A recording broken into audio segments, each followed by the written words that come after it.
This is me, and I think, as you can see, I'm pretty tough. I was 18 when I had my first brain hemorrhage playing football. I went off the field, had a thumping headache and did lots of vomiting. My father was concerned, but he was never one to panic, and somebody said to him, "George, you better take Peter to hospital." And I remember him saying, "No," he said, "he'll be up eating a pie and sauce in 10 minutes. Well, thanks, Dad. I ate my first meal 4 days later and vomited it. In hospital, I got lots of opiates, and you people might understand opiates are for pain, but they also stop your bowel. And what happened then was I became very, very constipated. So the medication then was Agorol, which is designed to loosen you up. Well, I reluctantly tell you people it worked very well. I became very flatulent for the first and only time in my life. How bad was it in that room full of 6 men? Well, again, it was my father who put it in perspective. He walked in one morning, he sniffed the air, and his face contorted. I was very embarrassed. When he came to the bed, I said, "Dad, you weren't very subtle." He says, "Peter," he says, "I thought you were dead." I was 28 when I had my second brain hemorrhage, so I was actually swimming. I had a problem because the pool was locked, so I climbed the fence to get in to have a swim. Then I had the brain hemorrhage, had to climb the fence to get out. This time I went and had 4 hours of brain surgery, and they said I was cured. I was 30 when I played basketball and had a collision with another guy. Anyway, the point of his shoulder hit my chest and damaged my heart. 2 days later I had a stroke. I was paralysed in this arm, and 23 years later I had my first of 3 cardiac arrests. The first one was when I was swimming. My mates did the right thing. They got me out. They gave me 45 minutes of CPR. I got shocked 6 times with the defibrillator. My mates also chipped a tooth and broke 3 ribs, but I never complained. I've arrested 2 other times since then, and the defibrillator I've got here actually shocked me back to life both times. People say, "What's it like being shocked by a defibrillator?" I can tell you, it's shocking. It actually happened to me just here yesterday. It's a physical insult because it's a huge whack to get your heart back. It's what you need. But also it's a psychological insult because it just meant my body had failed me again, but also, particularly yesterday when it happened, it probably meant that I'd failed my body and hadn't managed myself well enough. So, it's difficult. But all that was nothing compared with what was to come. A lot of things have happened to me, but they were about 30 on a scale of 100 compared to the other thing I went through in 2001. 2001 I had my 3rd brain hemorrhage, so I went to hospital and my mate said, "Get Nucky. Nucky's the best neurosurgeon." So Nucky walks in and I got very alarmed because Nucky is small and thin. I said, "Mr. Nucky, are you related to Peter Nucky the jockey?" And he said, "Which one?" He said, "My father, Peter Nucky, was a jockey, and my half-brother, Peter Nucky, is a jockey." I just looked to the clouds. The son of a jockey. I said, "There's some sort of karma here." Anyway, Nucky was very good. I had the surgery and I had obviously the anaesthesia and the brain insult, and then I got relentlessly woken for 5 days, every hour for 5 days to check my observations. So I then went home, and this was May of 2001 this happened, and in September, October 2001, people said how lucky I was. Survived 3 brain hemorrhages, brain surgery twice. My family's rallied, friends have rallied, I've got everything there, had money and a job to go back to.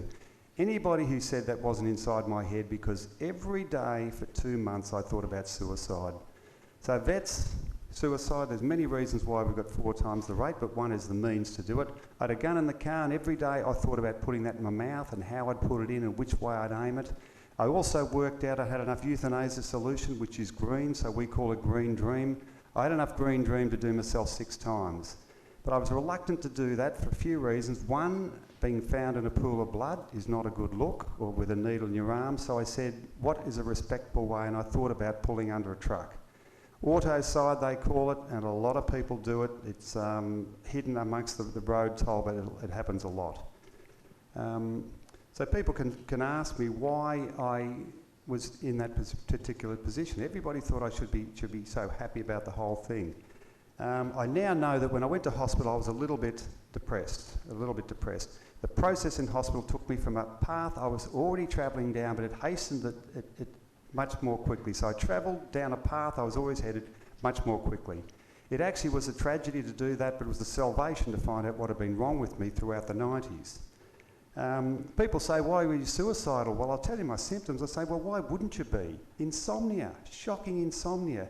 I used to go to bed at 9, wake at 11. Some nights I'd get up 6 times a night to try and go through my going to bed routine again. And the last 3 weeks of that 6-month period, I don't consider I slept at all. I had shocking anxiety. I'd go to a race meeting, a midweek race meeting, the anxiety would well up. I'd have panic attacks going to the phone, answering the phone. I'd pretend that I'd run to the phone. So the anxiety was killing me. I had to travel on the train. So one day I'm on the train, I wasn't allowed to drive. I got out and walked into the trials. I said, you can start, I'm on the way. A horse broke its leg in the first trial, so the car comes out, racing out to pick me up, took me back. I go to where the horse is, the owner's there, it's upset, the horse is a wreck, so I've got to euthanize the horse. So I went to get the gun ready, which is what we used in those days, and I had a panic attack. So then I said, well, I can't do this. I'm helpless at the moment. But I said, well, I have to do it because nobody else could do it. So I put this horse down, I had a thumping heart, I was hyperventilating. Anyway, I got the job done. I spoke to the owner and I walked away, but I just felt hopeless and helpless. So I said, things that I know I can do, I can no longer do. When you get that, the relentless, the psychological and the physical belting from the insomnia, plus that opinion of yourself, that's when you start to get dangerous. With a Herculean effort, I got rid of the anxiety and then I became tense. I'd walk around the racetrack like I'd been shot, and I was sure, I was so highly emotional, if I got rid of the tension, I would get something else. It was going to keep coming. 2 reasons I didn't suicide. One was because there was no reason. I said, there's no reason why I should feel this bad. If my wife had left me or something, I'd have said, I feel terrible because of this particular thing and I might have done something about it, but there was no reason. The second, by far more important reason, was those 2 kids. Now, I didn't want those 2 kids to have to say for the rest of their life that their father committed suicide and perhaps think that they were part of it. So I hesitated, but the living was extremely difficult. My immune system was a mess. I had a cold I couldn't get rid of. I got a rash. My wife said, go to the doctor. I said, Kay, I'm a bloke. We don't do that sort of thing. So eventually I promised her I'd go if the rash spread. And I was worried that I was so run down that I'd get some other condition, maybe cancer or something like that. I came home from a race meeting and one day and the rash had spread. I got in the bath to try and relax, the rash had spread. So you need a diagnosis. I said, well, I reckon I've got Kaposi's sarcoma. Now that's the fatal skin cancer you get if you've got AIDS. Now I don't take drugs or I'm not unfaithful. There was no reason to think that, but I thought, why not? Things were like that.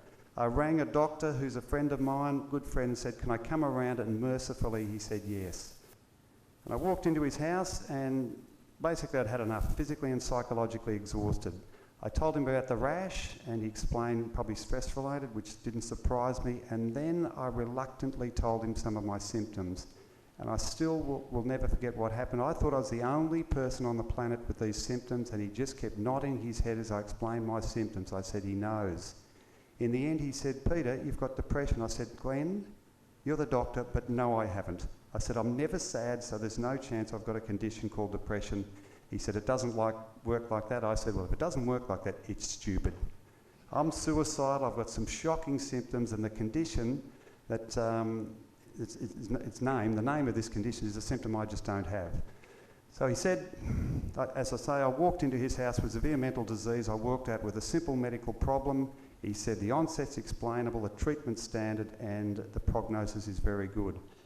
I could not believe that the transformation in my mindset, that the fact that I was so relieved by that, it was so strong, my belief in that I actually slept a couple of hours that night. I was so relieved by the whole thing.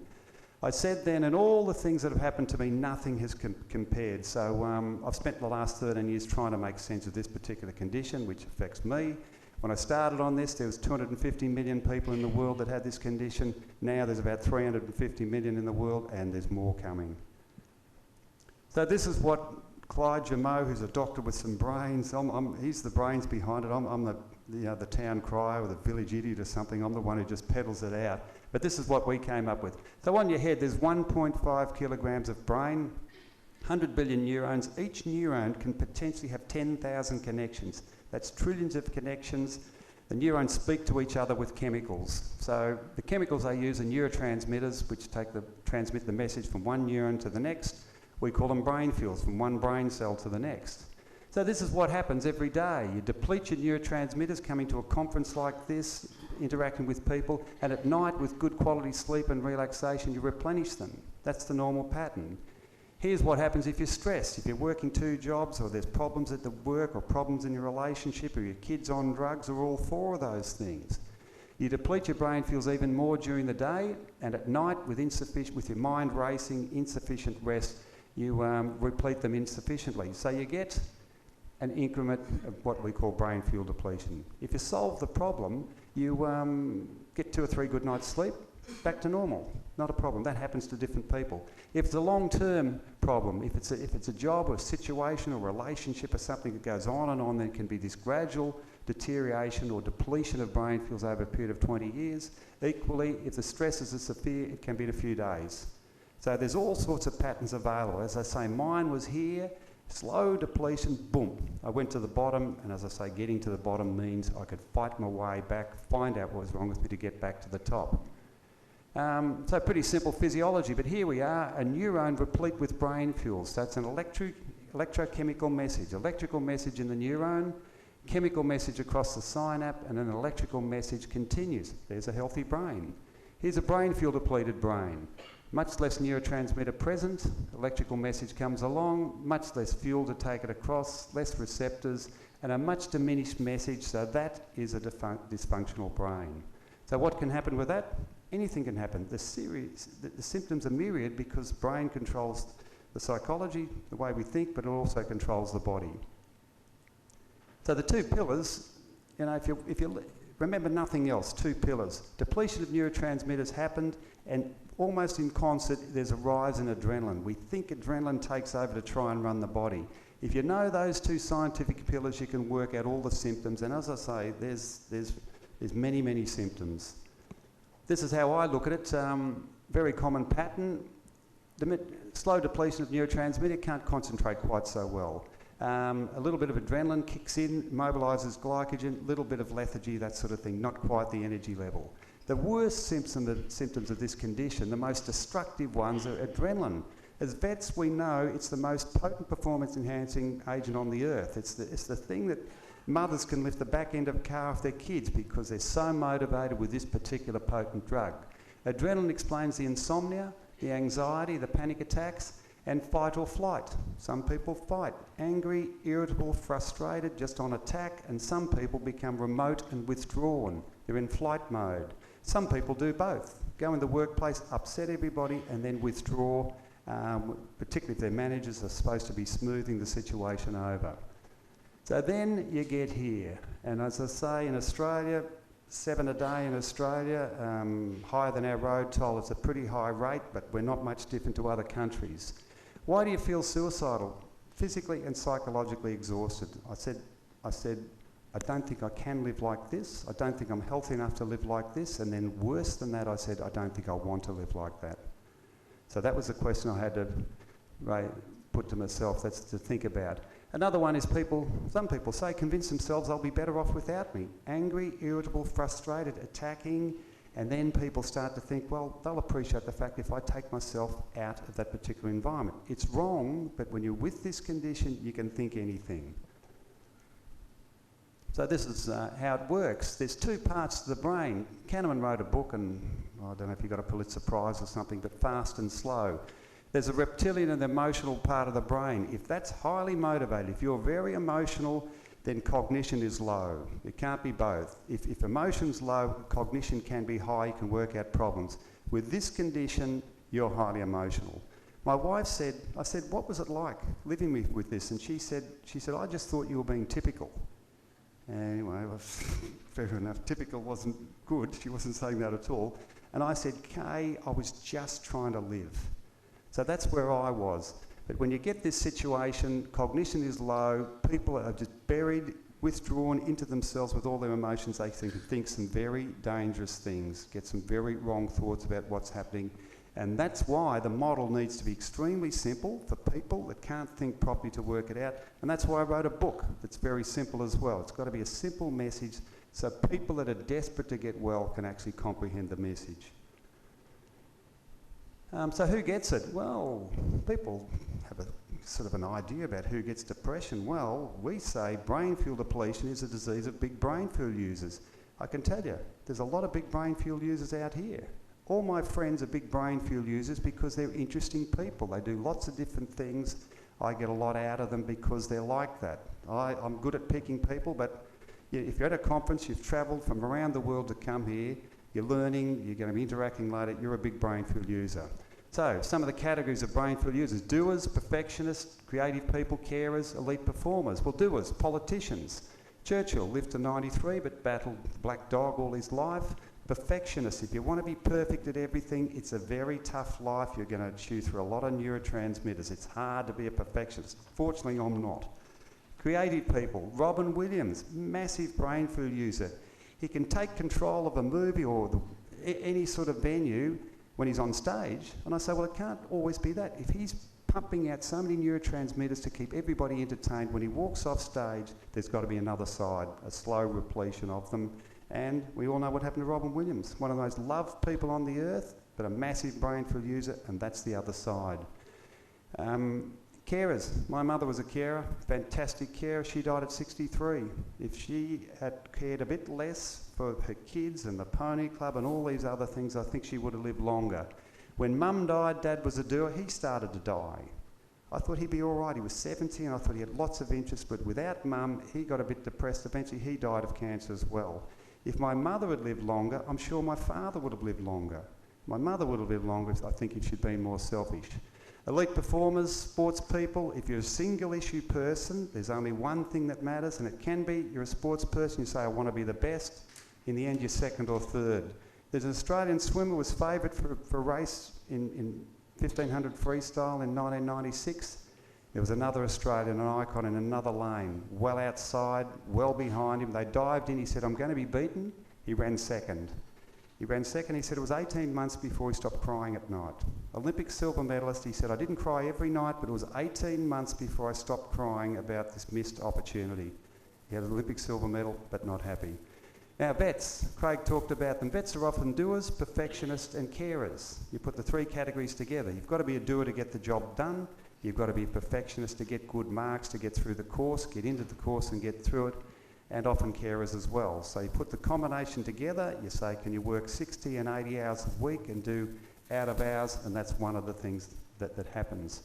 I was a bit of a carer, but I was lucky I worked for a vet, Graham. He was a great vet. He wasn't a carer. And I said to him one day, Graham, I said, I've got this black cat and it had kidney failure. And I said, I don't feel I did enough for the black cat. I feel a bit embarrassed about it.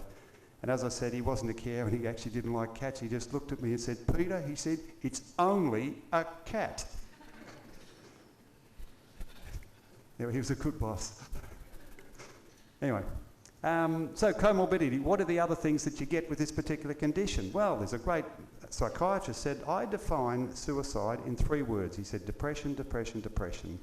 If you're schizophrenic, you're more likely to commit suicide, but the numbers of depressed people are far larger, the rate's lower, but they make 75%, at least 75% of the suicides, certainly in Australia.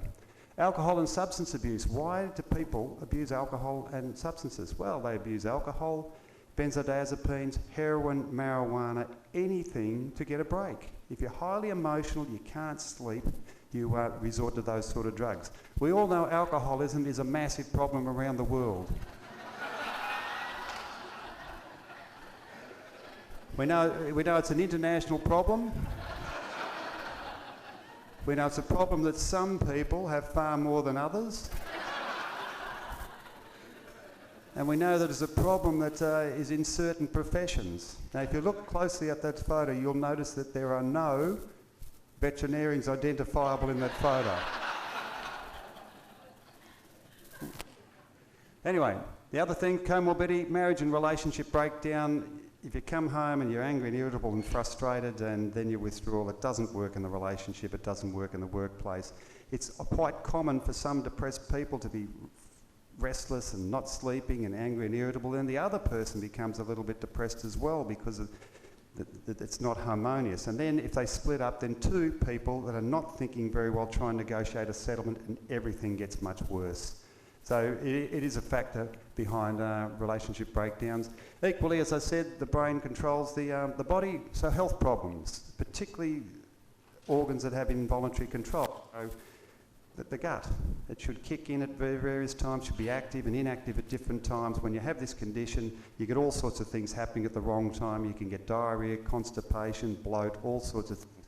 They call it irritable bowel syndrome. Anytime it says syndrome, it means they don't know what it is. It's something that happens, but they don't have the cause. So this is behind it. Clyde's very good, the doctor. He gives them medication and they say, I'm taking a happy pill because I've got a guts ache. And he says no. He works it all back to making an explanation about how the brain controls the gut. People take the medication.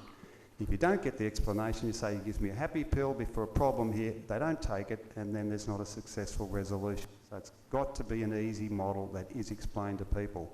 Chronic fatigue syndrome, if you've got lots of adrenaline in your muscles for long periods of time, it is associated with chronic fatigue. There's more to it than that, but it's a big factor in that. High levels of adrenaline for long periods of time and very tired muscles. Cancer, well, you can't make the relationship, but both my parents had this condition, both died of cancer, so you can argue with you like, but I lived through it. So I'm convinced that that's happening, and the connection is getting much closer to being made. So what should you do about mental health? Well, if you're like me, you'll do anything.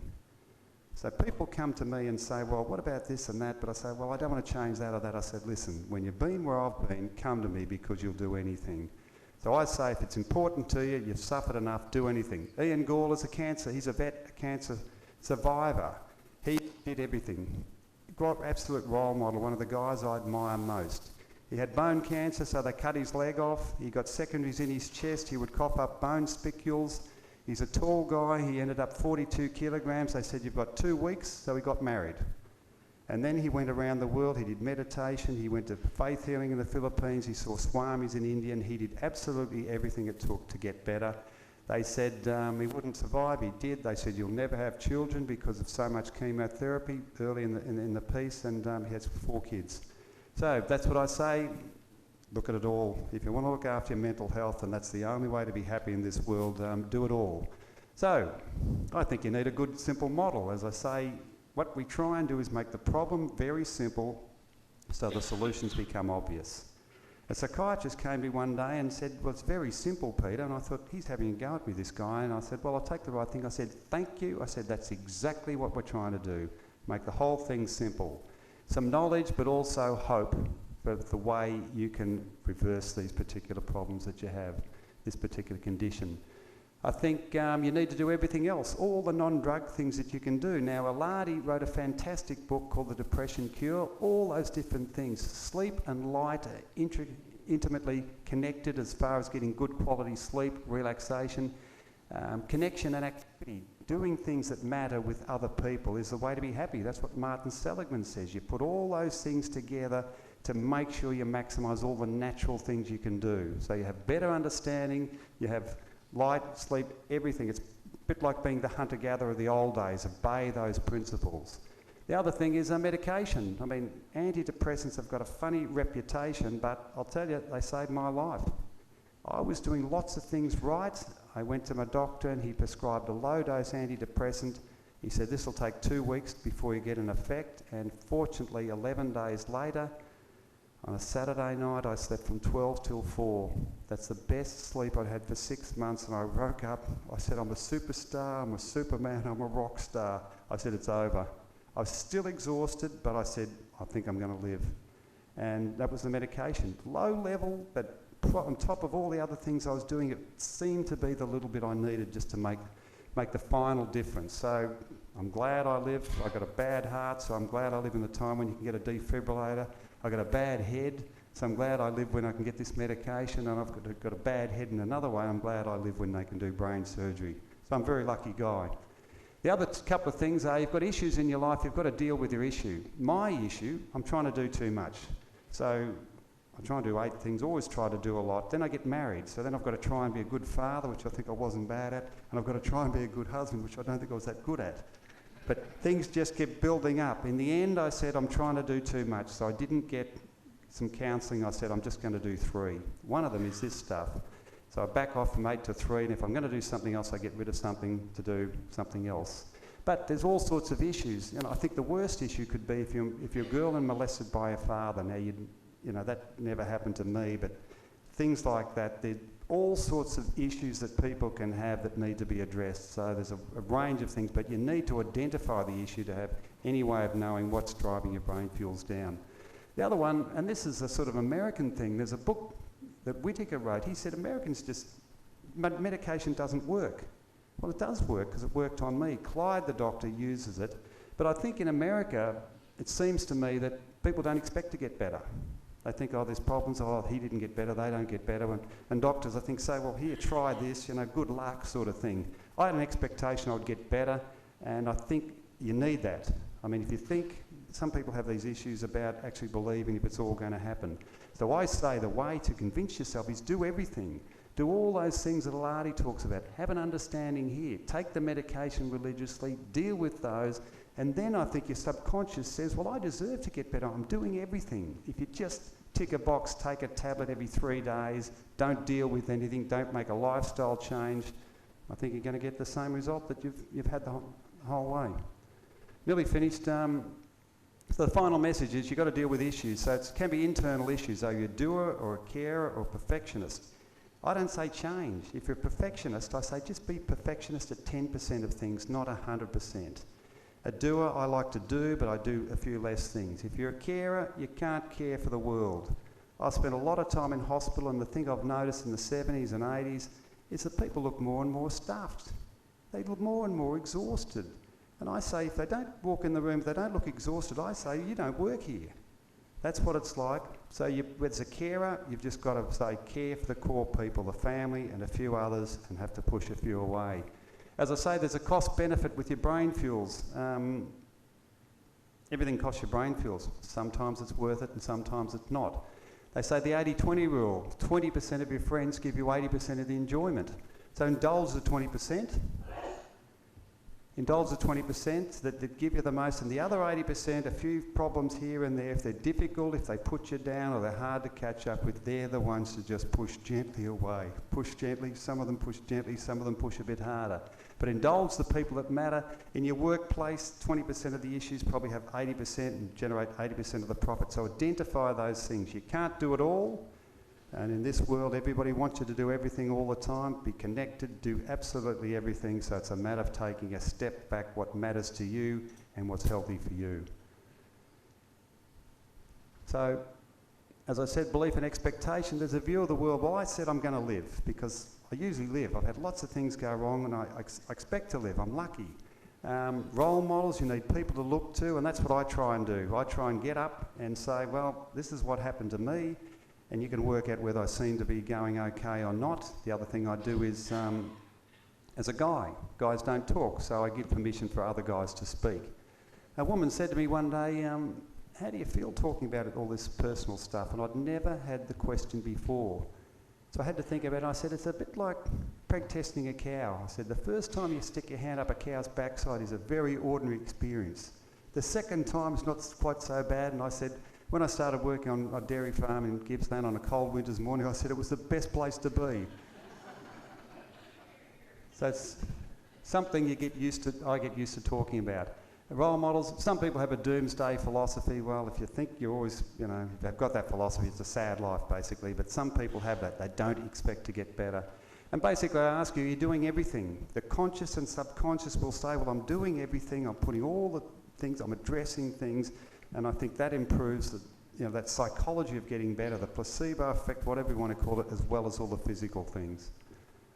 So basically I'm here, basically finished. You want to stay and replete your brain fuels. The most important thing is deal with the issue or issues. Therapeutic drug-free sleep and relaxation are the two things to get your neurotransmitters back, your brain fuels back, and endorphins. Sex, exercise and laughter, three things, endorphins, which also improve your mental health. We've got some tips here from our analytical friends. We vets get amongst ourselves. We're often time poor, so we always aim to get all three at once. Most of the vet would agree we do that quite regularly and successfully. The last thing is the same as the first, is deal with the issue. So that's it basically. Here it is. Clyde, I met up with Clyde. Clyde's a superstar. He's the guy with all the ideas. I modified the model a bit, but it was all him. He doesn't write, I wrote the book. I looked Clyde up on the internet. In the year 2000, Clyde had a friend with kidney failure. It wasn't a patient, but Clyde was a match. Clyde gave him a kidney. So that's the sort of guy I like to work with. He's a superstar. So we've got a book and a DVD that, similar to what I say today, but also a book for anybody that's interested. So, thanks very much. It's a personal story. I appreciate the fact that people have stayed here, but I peddle it out because I don't want anybody to go through what I went through. Worst, all the things, the heart and the head. A bloke said to me one day, "How do you feel, Simon?" I was swimming, and I said, "I feel like the characters in The Wizard of Oz. The lion with no courage, the scarecrow with no heart, and the tin man with no brain." But anyway, I peddle the story out because I think it matters, and thank you for people for coming here from all around the world, and you never know, as a result of today's talk, we might save a life. Thank you.